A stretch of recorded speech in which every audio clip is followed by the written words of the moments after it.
രാമചന്ദ്രാഭിഷേകം ശ്രീരാമചന്ദ്രാഭിഷേകം സീതയാ സഹിത രാമചന്ദ്ര രഘുവീരരാജ്യാഭിഷേകം ശ്രീനീലകണ്ഠാഭിഷേകം ആഞ്ജനേയ പരിസേവ്യൻ ധീരഭരതാഭിപൂജ്യൻ വീരലക്ഷ്മണ കുമാര ശത്രുഘ്ന സോദരാർച്ചിത പദാബ്ജൻ ശ്രീനീലകണ്ഠ ഹൃദയേശൻ രാമചന്ദ്രാഭിഷേകം ശ്രീരാമചന്ദ്രാഭിഷേകം. ഈ മാവുകളെ പോലെ മധുരമധുരവും അതേപോലെ പോഷകവുമായിട്ടുള്ള പഴങ്ങൾ പ്ലാസിൽ നിന്ന് ലഭ്യമേ അല്ല. ഇത് തന്നെയാണ് ജീവിതത്തിലും മനുഷ്യൻ ചെയ്യുന്നത്. അവിജ്ഞായ ഫലം യോഹി കർമ്മത്വേവാനുധാവതി. ചില ആളുകള് നിരന്തരം കർമ്മം ചെയ്യാൻ വേണ്ടിയിട്ട് കൊതിച്ച് കർമ്മമണ്ഡലങ്ങളിൽ ഓടിക്കൊണ്ടേയിരിക്കും. 100 ജോലികൾ വളരെ വേഗത്തിൽ ചെയ്തു തീർക്കും. അതുകൊണ്ട് തൻ്റെ നാട്ടിലുള്ള ആളുകൾക്കും വീട്ടിലുള്ള ആളുകൾക്കും ലോകത്തിനാകമാനവും മനുഷ്യർക്ക് മാത്രമല്ല മൃഗങ്ങൾക്കും പക്ഷികൾക്കും വൃക്ഷങ്ങൾക്കും നദികൾക്കും തടാകങ്ങൾക്കും എല്ലാറ്റിനും എന്ത് സുഖമുണ്ടാകുന്നു അല്ലെങ്കിൽ എന്ത് ദുഃഖമുണ്ടാകുന്നു എന്ന് ചിന്തിക്കാതെ എല്ലാം ഏതൊക്കെ കർമ്മങ്ങൾ ചെയ്യാൻ കഴിയും അതെല്ലാം തകർത്ത് ചെയ്യുക എന്നുള്ള ലക്ഷ്യത്തോടു കൂടിയിട്ട് ഫലം അറിയാതെ കണ്ടിങ്ങനെ ഓടി നടന്ന് ജോലി ചെയ്യുന്ന ആളുകളുണ്ട്. അവര് സശോചേത് ഫലവേളായാം. അവർ ആ ചെയ്ത കർമ്മങ്ങളുടെ എല്ലാം ഫലം വരും, വരേണ്ട സമയത്ത് വരും. അതിന് കൃത്യമായ സമയമുണ്ട്. വരേണ്ട സമയത്ത് വരും. അത് വന്നു ചേരുന്ന അവസരത്തില് അവർ ദുഃഖിക്കും. ആരാണോ മുരുക്കിനെ നട്ട് വളർത്തി അതിന് വളവും വെള്ളവും എല്ലാം കൊടുത്ത് അതിനെ വലുതാക്കിയത്, അവര് ആ മുരുക്ക് വളർന്നു കഴിയുമ്പോഴേക്കും അതിന്റെ നിഷ്ഫലതയാൽ അതിനെ തൊട്ടു കഴിഞ്ഞാൽ പോലും വേദന ഉണ്ടാക്കും, മുറിവുണ്ടാക്കും, നിറയെ മുള്ളാണ്. അത് ആർക്കും അഹിതകാരിയായി തീരും. അതിനെ നട്ടു വളർത്തിയ ആളിന്റെ അവസ്ഥ വന്നു ചേരും. ഇങ്ങനെ ഫലത്തെക്കുറിച്ച് ചിന്തിക്കാതെ കർമ്മം ചെയ്യുന്ന ആളുകളിൽ അതേ രീതിയിലുള്ള അവസ്ഥയാണ് അല്ലയോ കൗസല്യ എനിക്ക് വന്നു പെട്ടിരിക്കുന്നത്. സോഹം, അങ്ങനെയുള്ള ഈ ഞാൻ കർമ്മം ചെയ്യത് മാത്രമേ എനിക്ക് എൻ്റെ ബാല്യത്തില് എൻ്റെ യൗവനത്തില് ചിന്തയുണ്ടായിരുന്നുള്ളൂ. നല്ല ആരോഗ്യമുണ്ട്, നല്ല അഭ്യാസ പാഠവുമുണ്ട്, രാജകുമാരനാണ്, അധികാരമുണ്ട്. തനിക്ക് നിരന്തരം പ്രവർത്തിച്ചുകൊണ്ടേയിരിക്കണം. പക്ഷെ അതിന്റെ ഫലത്തെക്കുറിച്ച് ചിന്തിക്കാതെ ചില പ്രവൃത്തികളൊക്കെ ഞാൻ ചെയ്തു പോയിട്ടുണ്ട്. അതിപ്പോൾ തിരിച്ചടിക്കുന്നു. അപ്പോൾ ഞാൻ ചെയ്തിരിക്കുന്ന ഇതാണ്. സോഹം ആമ്രമണം ചിത്വ പരാംശം ച നിഷേചയതൻ. ഞാൻ തേന്മാവിന്റെ വനത്തെ മുറിച്ചെറിഞ്ഞിട്ട് പ്ലാശകളെ നട്ട് അതിനെല്ലാം നിഷേചയം അതെല്ലാം നനച്ച് വളർത്തി.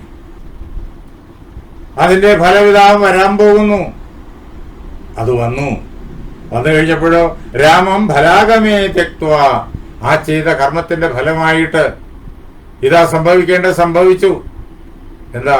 രാമനെ ഞാൻ നഷ്ടപ്പെടുത്തി. ഞാൻ ചെയ്ത കർമ്മത്തിന്റെ ഫലമാണ് ഈ വേർപാട്.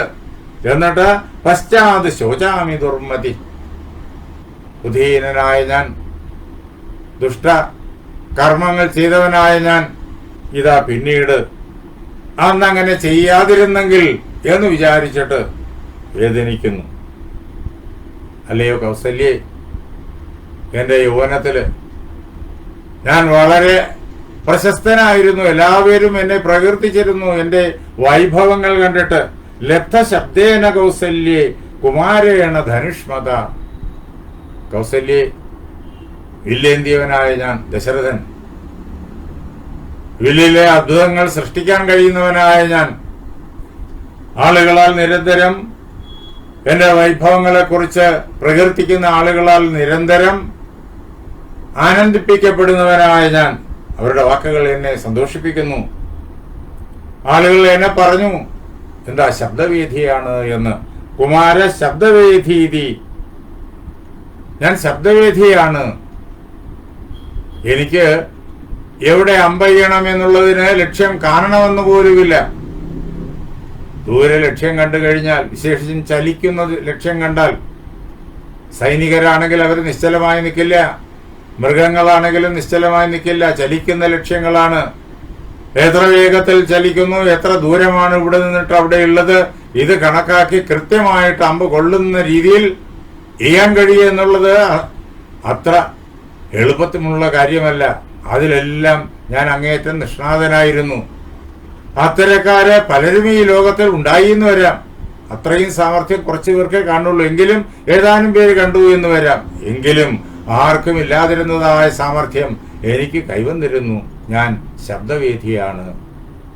ലക്ഷ്യത്തെ കാണണമെന്നില്ല, ശബ്ദം കേട്ടാ മതി. ഏത് കൂരിരുട്ടിലും ശബ്ദം കേട്ട് കഴിഞ്ഞാൽ അടുത്ത നിമിഷം എന്റെ അമ്പ് ആ ശബ്ദം എവിടെ നിന്നിട്ടാണോ പുറപ്പെട്ടത് അവിടെ ചെന്ന് തറയും. തെല്ലുപോലും വ്യത്യാസം ഉണ്ടാവില്ല. ഇത് അത്യന്തം അപൂർവമായിട്ടുള്ള ഒരു സിദ്ധിവിശേഷമാണ്, വൈഭവമാണ്. ആ മികവ് എനിക്ക് കൈവന്നു. ഈ മികവിനെ കുറിച്ച് മനസ്സിലാക്കിയ ലോകം എന്നെ ശബ്ദവേദി എന്ന് പറഞ്ഞിട്ട് പ്രകീർത്തിക്കുവാനായി തുടങ്ങി. അല്ലയോ ദേവി, തതിതമ്മേ അനുസംപ്രാപ്തം ദേവി ദുഃഖം സ്വയംകൃതം. ഇതാ, അതുകൊണ്ട് എന്റെ ശബ്ദവേദിത്വം കൊണ്ട് അത് ഒരു മേന്മയാണ് എന്ന് ലോകം പറഞ്ഞാല് എനിക്കിതാ ഏറ്റവും ഭയങ്കരമായിരിക്കുന്ന ദുഃഖം വന്നു ചേർന്നിരിക്കുന്നു. ഞാൻ സ്വയം സൃഷ്ടിച്ചെടുത്ത ദുഃഖമാണിത്, സ്വയംകൃതമാണ്. വേറെ ആരും എന്നെ ഈ പ്രകാരത്തില് വേദനിപ്പിച്ചതല്ല. ഇത് ഞാൻ സ്വയം ചെയ്തതാണ്. ആരൊക്കെ ഇതില് ഭാഗഭാക്കാണ് അല്ലെങ്കിൽ കാരണക്കാരാണ് എന്ന് ലോകം പറഞ്ഞാലും അവരാരും കാരണക്കാരല്ല. പെട്ടെന്ന് ആർക്കും കാരണമായി പറയാവുന്നത് കൈകേയിയാണ്. കൈകേയി പോലും കാരണമല്ല. എന്തുകൊണ്ടെന്നാൽ ഞാൻ അതിനു വേണ്ടിയിട്ടുള്ള അവസരം ഉണ്ടാക്കി വെച്ചു. ഞാൻ ചെയ്ത പാപത്തിന്റെ ഫലം ഇതാ വന്നു ചേരുന്നതാണ്. രാമൻ ഇങ്ങനെ പിരിയാനുള്ളതായ കാരണം അറിഞ്ഞുകൂടാതെ ഒരു ബാലകൻ കൊടുതായിട്ടുള്ള കർമ്മം ചെയ്തു കഴിഞ്ഞാൽ ഏത് പ്രകാരത്തിൽ വേദനിക്കേണ്ടി വരും, ആ പ്രകാരത്തിൽ ഞാനിതാ വേദനിക്കുന്നു. ദേവിക്ക് അറിഞ്ഞുകൂടാതുള്ളതായ ഒരു യാഥാർത്ഥ്യമാണ്. അറിയാതിരുന്നതിനും കാരണമുണ്ട്. ഞാൻ മനഃപൂർവ്വം മറച്ചു വെച്ചതല്ല. ദേവി അനൂഢാത്മാഭവം യുവരാജോ ഭവമ്യഹം. ദേവി അനൂഢാത്മാഭവോ യുവരാജോ ഭവമ്യഹം. അല്ലയോ ദേവി, അന്ന് ദേവിയുടെ വിവാഹം നടന്നിട്ടുണ്ടായിരുന്നില്ല. ഞാൻ ദേവിയെ വിവാഹം കഴിച്ചിട്ടുണ്ടായിരുന്നില്ല. അന്ന് ഞാൻ ഏകനാണ്, ഞാൻ യുവരാജാവാണ്. ആ കാലഘട്ടത്തിലാണ് ഇത് നടന്നത്, ഈ സംഭവം. അതുകൊണ്ടാണ് ദേവി ഇക്കാര്യം നാളിതുവരെ അറിയാതെ പോയതും. ഒരുപക്ഷെ അന്ന് ആ സംഭവം കഴിഞ്ഞു. അന്ന് ദശരഥന്റെ മനസ്സിനെ അത് വളരെയേറെ പിടിച്ചു കുലുക്കുകയും ചെയ്തു. ഒക്കെ യാഥാർത്ഥ്യം. പക്ഷേ അത് ഈ പ്രകാരത്തിൽ കലാശിക്കും എന്ന് ഒരുപക്ഷെ ദശരഥൻ ചിന്തിച്ചിട്ടുണ്ടാവില്ല. അതുകൊണ്ട് അതിനെ അത്ര കാര്യമായെടുക്കാതെ അദ്ദേഹം ഏതാണ്ട് വിസ്മൃതപ്രായമാക്കി വച്ചിരുന്നു. അതുകൊണ്ടാണ് ദേവിയോട് ഇത്രയും കാലം അദ്ദേഹം അത് പറയാത്തത്. കാരണം പറയേണ്ടതായിട്ടുള്ള പ്രാധാന്യമൊന്നും അതിനില്ലല്ലോ എന്ന് കരുതിയിട്ടുണ്ടാകണം. അല്ലയോ ദേവി, ആ കാലഘട്ടത്തില് എല്ലാവരാലും ബഹുമാനിതനായി ഞാൻ തഥാ പ്രാവൃഡ് അനുപ്രാപ്ത മമ കാമവിവർദ്ധിനി. പ്രാവൃഡ് ഋതു വന്നു ചേർന്നു. മഴക്കാലത്തിന്റെ ആരംഭം പ്രാവൃഡ് ഋതു അത് വന്നു കഴിഞ്ഞു. അത് വരുമ്പോഴത്തേക്കും എനിക്ക് വളരെയേറെ സന്തോഷമാണ്. പ്രകൃതി ആ മഴയുടെ ആരംഭത്തിൽ അങ്ങേയറ്റം മനോഹാരിണിയായിത്തീരുന്നു. വൃക്ഷങ്ങളും വള്ളികളും എല്ലാം അതിനനുസരിച്ചിട്ട് രൂപം കൊള്ളുന്നു എന്ന് മാത്രമല്ല, മൃഗങ്ങളും പക്ഷികളും എല്ലാം അതിനനുസരിച്ചിട്ട് പ്രവർത്തിക്കുന്നു. ആ മഴയോട് അങ്ങനെ പ്രതികരിക്കുന്നു. അങ്ങനെ എനിക്കും ആ മഴക്കാലത്ത് മഴ നനഞ്ഞുകൊണ്ടും അല്ലാതെയും ഒക്കെ വിഹരിക്കാനുള്ളതായ അവസരം എന്നെ അത് വളരെയേറെ സന്തോഷിപ്പിക്കുന്നു. അപ്പോ ഞാനും അതിനെ ആസ്വദിക്കാനായിട്ട് പുറപ്പെടുകയായി.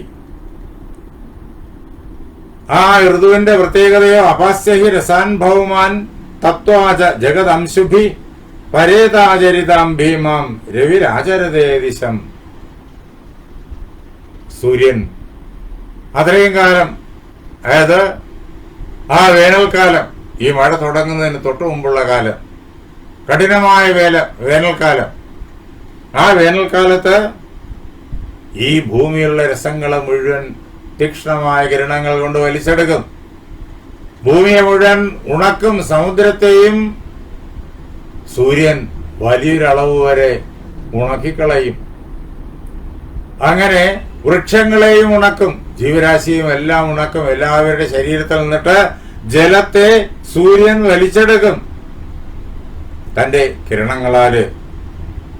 അങ്ങനെ ജലം മുഴുവൻ വലിച്ചെടുത്തുകൊണ്ട് സൂര്യൻ അങ്ങ് ദക്ഷിണ ദിക്കിലേക്ക്, പരേതരായിട്ടുള്ള ആളുകളൊക്കെ സഞ്ചരിക്കുന്നതായ ദക്ഷിണ ദിക്ക്, ആരും ജീവനുള്ള ആളുകൾ ആരും അതിലെ സഞ്ചരിക്കാൻ ഇഷ്ടപ്പെടില്ല.